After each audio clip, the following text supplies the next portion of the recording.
This film is the first documented work using heretofore unseen film footage, which solved the mystery of the disappearance of Michael Rockefeller. If you could imagine the son of a governor disappearing today, it would be the #1 headline. We have things that no one has ever seen before. The story's definitely got legs. Their canoe hit a tidal bore And overturned. As their catamaran was going out to sea, Michael thought this was his last chance. with the famous last words, "I think I can make it," set out to swim for shore. Michael was never seen again.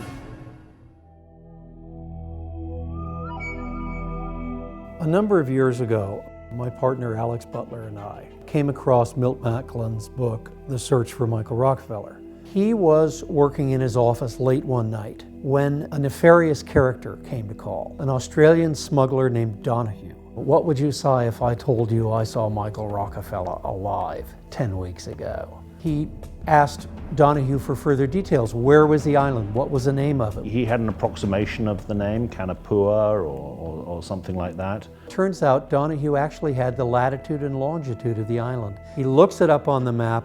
There at 108 degrees east, 5 degrees south, is an island called Kanapua. And that was in the Trobriand Islands, which is about 800 miles from where Michael had disappeared, which seems very far-fetched, but just so far-fetched that it could actually be real.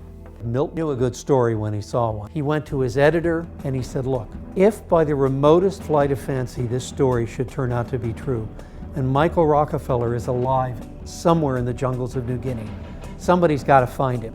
I want to be that guy. We found out that there was footage that Milt had taken. It's in the book, it's like in the first chapter. He went down, hired a cinematographer, and took 2 cameras and 10,000 feet of film. I thought, wait a second, where is this film? I looked on the internet, I looked in the Library of Congress, it just didn't have a record.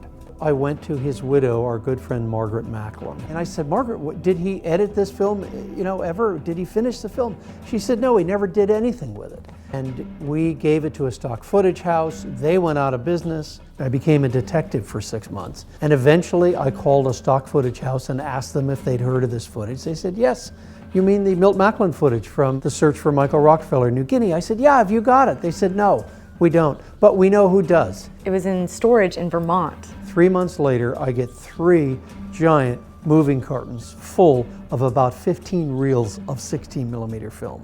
It just blew my socks off. You've got cannibals that are paddling their canoes and stark naked wearing nothing but war paint and spears, and guys sleeping on skulls, and a guy with his wife wearing nothing but a skull, each of them. Just a fantastic portrait of New Guinea in 1968-69.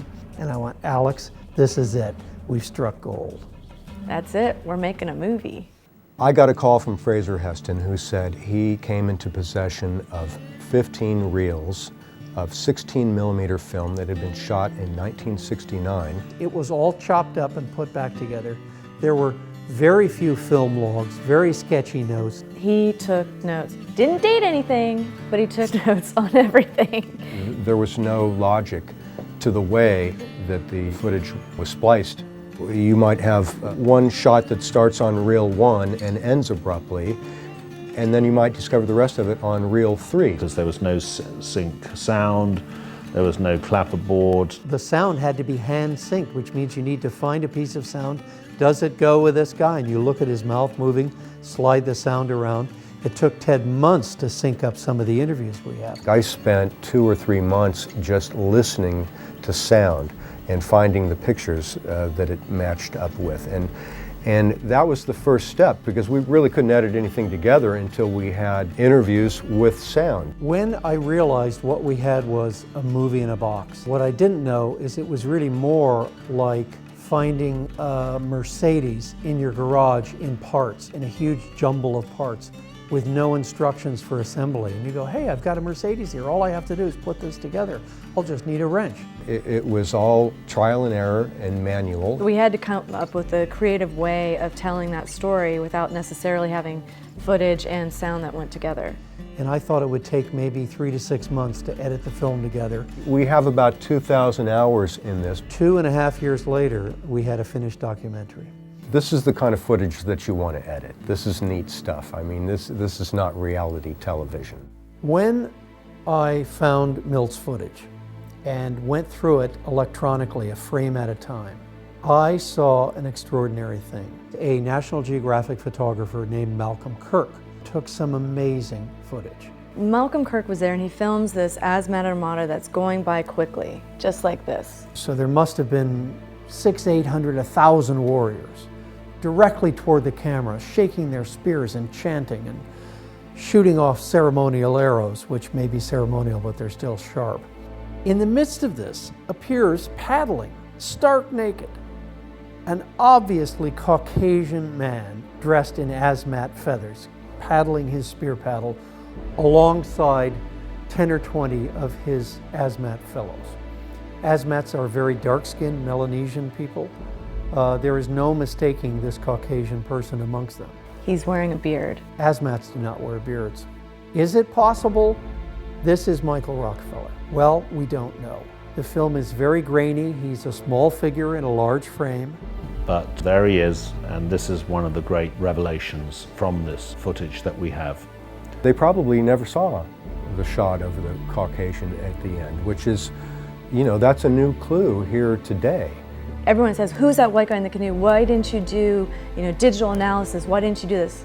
Well, it's not CSI. It's not something you can be like, boop, boop, boop, boop. Oh, it's Michael Rockefeller. The more you blow something up, the grainier it becomes. It's not straight on. You can't analyze the distance between the eyes. You can't analyze the lines. There's just not enough recognition from what I've been told by experts to bother with facial analysis. That just makes you wonder. One of the other unusual explanations for what happened to him is that he did actually go and join a primitive tribal community and live there as some kind of white god. Milt didn't find Michael. What he found was a story of his life. But there was one guy he didn't find yet, and that was Father Van Kessel, the local Catholic missionary in the region. He was one of the only priests at the time that spoke hazmat. The interview with Van Kessel pretty much spells it out. Michael might have made it ashore and been killed and eaten by the natives of Otjanep in revenge for killings perpetrated by a Dutch patrol some years before Mike had arrived. Without that interview, Milt knew he didn't have a story. They had to kill a white man. Nou, het was juist Michael Rockefeller. Dat is een pity en het is een sad story, but it isn't true. I think we can end on that, actually. That statement's a good one. Summarizes it. I think we have it.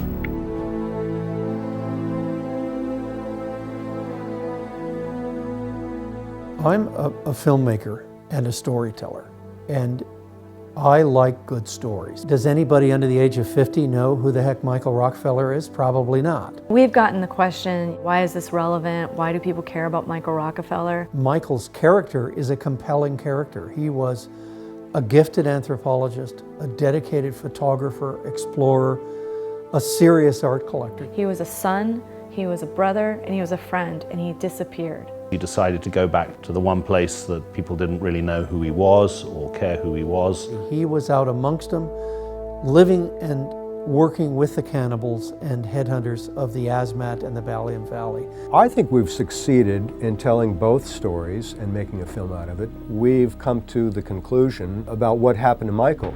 This is a very emotive character for me, and I think his story is magnificent. To compound that with Milt's story, Milt was a real journalist. He was the real deal. He was not some sensationalist, thrill-seeking purple journalist. And these guys were dreamers. They were doers. Were they a little bit deluded? Yeah, maybe so. Did Mike make a couple of mistakes? Sure he did. He never should have left the boat to start with. But that makes it a better story for me.